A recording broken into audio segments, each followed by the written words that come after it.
माहिती ना अमर, तू माझ्यात येतो. आता तुम्ही विचार कराल कोणत्या पिक्चरमधला डायलॉग आहे. तर मित्रांनो, काही दिवसापूर्वीच मराठी चित्रपटातमधून एक छान असे चित्रपट जी मला भयंकर आवडली आहे, आरपार या चित्रपटाचा डायलॉग आहे. आरपार चित्रपटांमधला एवढं छान आणि बाब लेवलचे लेखकाने संवाद लिहिले आहेत ना, की तुम्हाला मराठी पिक्चरमध्ये तुम्हाला असे संवाद तुम्हाला खूपच आवडतील. आणि स्पेशली म्हणायला जायला तर हा चित्रपट मला अतिशय आणि भयंकर आवडला आहे. मी हा एक काय दोन काय तीन तीन चार चार वेळेस बघू शकतो थिएटरमध्ये जाऊन, एवढा आवडला आहे. Just like Kabir Singh. हा जर तुम्ही म्हणताल तर पूर्ण कबीर सिंग नाही आहे मराठी चित्रपटातला एक नंबरचा हा आरपार असा चित्रपट आहे. आरपार हा मराठी चित्रपट खूप दिवसापूर्वीच रिलीज झाला. मी तो बघितला सुद्धा, फक्त रिव्ह्यू करायचं राहिलं होतं. तर चला तर आज करूया आरपार चित्रपटाचा रिव्ह्यू, कारण की मला हा भयंकर आवडला आहे मराठी चित्रपट. संपूर्ण रिव्ह्यू बघायच्या आधीच आरपार हा चित्रपट लई बाप बनला आहे मी सुरुवातीलाच तुम्हाला सांगून देतो मित्रांनो. चित्रपटामधले 2 असे सीन्स आहेत ते मला स्पेशल मेन्शन करेल या व्हिडिओमध्ये, आणि डिटेलमध्ये म्हणजे पूर्ण डिटेलमध्ये नाही तर थोडं ओव्हरऑल मी तुम्हाला सांगेल की काय होते ते एक्सप्रेशन आणि ते सीन्स. चित्रपटामध्ये मला काय काय आवडलं आहे आणि काय काय आवडलं नाही आहे. मोस्टली न आवडणारी गोष्ट खूप कमी आहे. तर आपण सुरू करू आवडणारी गोष्टी. काही पॉझिटिव्ह गोष्टी पण आहे आणि काही निगेटिव्ह गोष्टी पण आहे, पण निगेटिव्ह गोष्टीपेक्षा पॉझिटिव्ह गोष्टी खूपच आहेत.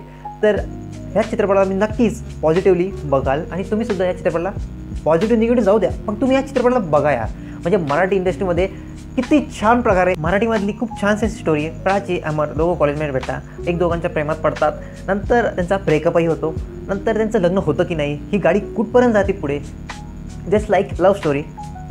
तर ही चित्रपटमध्ये this is called Marathi love story. मित्रांनो, ही मराठी लव्ह स्टोरी तुम्हाला खूप आवडेल. जेनझी पीपल्सला तर खूपच आणि खूपच आवडेल. अमर प्रचंड रागात आहे, त्याला राडा करायचा आहे. तो त्याच्या मित्राला फोन लावतो आणि बोलतो, घाली आहे भावा, मी गाडीवर आलो आहे, आपल्याला राडा करायला जायचं आहे भावा, मॅटर झाला आहे. तर तो जेव्हा येतो मागे जातो, धिंगाणा करून येतात ते. आणि हा राडा कशामुळे होतो हे सर्व मी तुम्हाला स्पॉइलर तर देणार नाही आहे. आणि तसंच थोड्या काही वर्षांनी वापस सीन सेम होतो. तो त्याला फोन लावतो वापस, तो म्हणतो राडा झाला आहे, खाली आलो आहे घराच्या, गाडीवर आलो आहे, चल बस मागे, असं फोन लावून तो बोलतो. पण त्याला हे लक्षात नसतं की आणि तो फोनवर जेव्हा बोलतो, भावा मी जर्मनीला आहे. मित्रांनो, मतलब हे अगदी उत्तमरित्या खूप छान प्रकारे मांडलेलं आहे चित्रपटामध्ये. आणि आपल्या आयुष्यामध्ये पण आपले खूप सारे मित्रमैत्रिणी यांची गर्दी असते, पण 1 किंवा 2 मित्रमैत्रिणी असे असतात की कधीही कॉल लावला तर आपल्यासाठी ते काही करतील. हा सांगण्याचा उद्देश ना खूप छान प्रकारे या सीनद्वारे आपल्याला या चित्रपटामध्ये दिसतो सुद्धा. तुमचा सुद्धा असा जिवलग मित्र आहे, त्या सेक्शनमध्ये त्याला मेन्शन करा आणि त्याला टॅग सुद्धा करा. तर हे सांगण्याचं कारण काय आहे की आपला मित्र जर्मनीला आहे, त्याला आठवत सुद्धा नाही, त्याला लक्षात सुद्धा नाही, तरी तो फोनवर बोलतो तू भावा राडा करायला ये. मतलब खूपच छान प्रकारे हा सीन लेखकांनी मांडलेला आहे.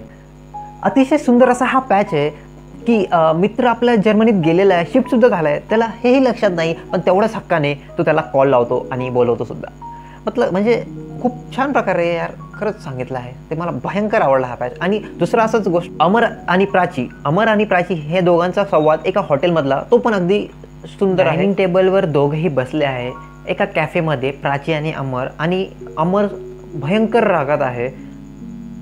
अगदी असं विचित्र वातावरण आहे त्याच्यामधले, दोघेही खूप रागात आहे आणि एक जण कन्फेस करत आहे आणि एक जण प्रचंड रागात आहे. परंतु ह्या ज्या सिच्युएशनमध्ये रायटरनी जी कमालीची संवादे लिहिले ना, कमालची ही संवादे भयंकर आणि सर्वस्व अत्यंत रिलेटेबल याच्यासाठी वाटतात की कारण की कोणत्याही प्रकारचे नाटकीपणा नाही आहे, फिल्मी डायलॉग्स नाही आहे, तरीसुद्धा कमालचे जे डायलॉगसुद्धा अमरचा आहे. अगं मला मराठी पण येतं, हिंदी पण येतं, इंग्लिश पण येतं.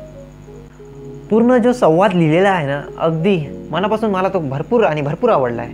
ह्या संवादासाठी मी डबलसुद्धा पिक्चर बघायला जाऊ शकतो. स्टारकास्टचे रिअल नाव ललित प्रभाकर आणि ऋता दुर्गुरे म्हणजेच प्राची आणि अमर म्हणजेच ललित प्रभाकर. ऋता दुर्गुरे हिला मी कसं ओळखतो माहिती का मित्रांनो? तुम्हाला एक गोष्ट सांगतो.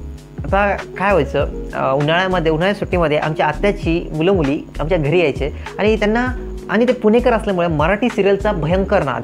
आता मराठी सिरियल आम्ही काय बघत नाही, आता ते यायचे, राहायचे महिन्याभर, मस्ती करायचो आम्ही फुल. मग ते सिरियल बघायला बसायचे रात्री. आता त्याच्यामधलीच एक सिरियलचं नाव आहे फुलपाखरू. आता त्या फुलपाखरूमध्येच मी ऋता दुर्गुरेला पहिल्यांदा बघितलं होतं.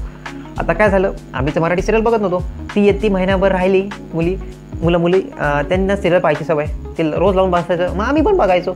मग त्याच्यामुळे मला ती सिरियल एवढी आवडली. त्या दोघांची केमिस्ट्री आणि ती फुलपाखरू अशी एक ती कॉलेजची लव्ह स्टोरी होती, म्हणजे ती भयंकर आवडली होती मला. आणि त्याच्यामुळे हा चित्रपट बघायचं एक मुख्य कारण पण आहे की ऋता दुर्गुळे आणि ललित प्रभाकर. तुम्ही त्याला बघताल ना, उत्कृष्ट दिसायला एकदम सुंदर असं ललित प्रभाकर हा जर तुम्ही बघितला ना, ॲज अ चॉकलेट बॉय भाई काय दिसतो तो. या दोघांची केमिस्ट्री यार खरंच खूप सुंदर. मित्रांनो, जेव्हा मी हा चित्रपट एकदम बारकाई लक्ष देऊन बघितला ना, तर मला असं वाटलं याची शूटिंग मोस्टली पुण्यामध्ये झालेली आहे. तुम्हाला काही सीनसुद्धा पुण्याचे दिसतील, रात्रीचे सकाळचे सीनमध्ये भांडण जेव्हा होतो आणि जो कार घेऊन अमर जो रागाने जातो ना, तेव्हा एक गाणं लागतं. मित्रांनो, तुम्ही जर हा चित्रपट पाहिला आहे ना, ते जुनं गाणं आहे. ते कोणतं गाणं आहे मला कमेंटमध्ये नक्की सांगा यार. ते खूप भारी गाणं आहे. मी ते जिममध्ये जातो ना, तर मी ते नेहमी लावतो. कोणतं गाणं आहे ते कमेंटमध्ये नक्की सांगा. आणि तसाच हा चित्रपट मला भयंकर आवडला आहे. ह्या चित्रपटाला मी आरामशीर 5 आउट ऑफ 4 स्टार देणारच म्हणजे देणारच. तुम्ही हा चित्रपट बघितला आहे किंवा नाही, नसेल बघितला तर आवर्जून या चित्रपटाला जावे ही माझी विनंती आहे. मित्रांनो, चित्रपटाच्या सर्वच गोष्टी तुम्हाला इतक्या रिलेटेबल वाटतील. असं वाटतं हे तर आपल्या कॉलेजमधले मित्रच आहे दोघं की जे प्रेमात पडले. की हेच चित्रपटातलं खूप भारी काम मला आवडलं आहे की रिअल स्टोरी, की असं नाही वाटणार की काही भाई ये बहुत फिल्मी जा रहा है भाई, ऐसा कुछ नाही. असं काही वाटणारच नाही. एकदम रिअल स्टोरी तुम्हाला वाटेल. आणि सर्वात उत्तम काम म्हणजे ह्याचे गाणे. हां, काही गाणे, जास्त गाणे 4, पण मोस्टली 2 गाणे मला खूप आवडलं.